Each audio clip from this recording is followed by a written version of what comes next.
मैं बधा था और तुम छूट कर कह गई, चाँद चलकर धरा घूम कर कह गई, बावरी ने धरा झूम कर कह गई, जो कि ब्रह्मा नहीं कह सके वेद में, वो अहिल्या चरण चूम कर कह गई। अपने ठाकुर जी का चरण चूम करके आपने जो जो कह दिया ना, वो बहुत बहुत खूब है, बहुत खूब है।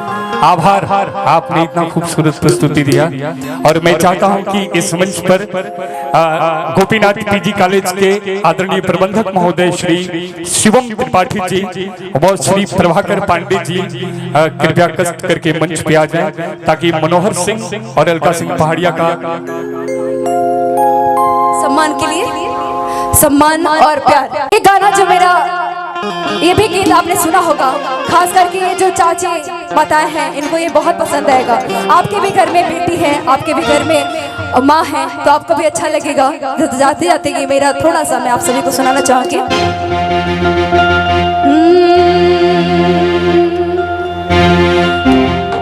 कि बचपन में रहनी तो है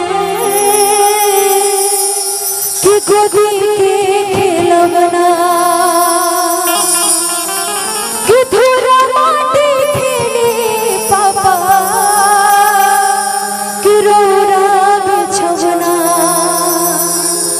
सुनसान लागे पापा अंगना दुआर हो, अपने उतर लाए भैया, अपने उतर लाए पापा सिरवा के पार हो, अपने उतर लाए पापा सिरवा के पार हो, अपने उतर लाए पापा जुड़ला पराए संग बिरतिया के तार हो,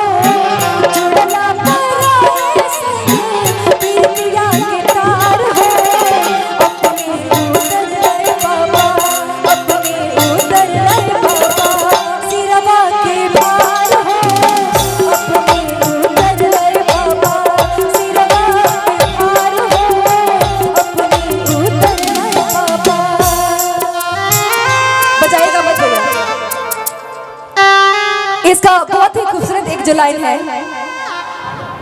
जी जी जी भैया का बहुत सारा पहले तो आशीर्वाद है, आपको दिल से शुक्रिया। तो ये सारे गीत आप सुन सकते हैं मेरे YouTube चैनल से। अलका सिंह पहाड़िया ने बहुत सारे अलग अलग रंग के आप सभी के लिए गीत गाए हैं, तो मैं थोड़ा थोड़ा आप सभी को सुना रहा, उम्मीद है आप सभी को अच्छा लगेगा। दिल से आप सभी का शुक्रिया। अब अगली माइक मेरी डाना भैया को जाएगी। ओवर टू यू भैया। थैंक यू सो मच, दिल से शुक्रिया, थैंक यू।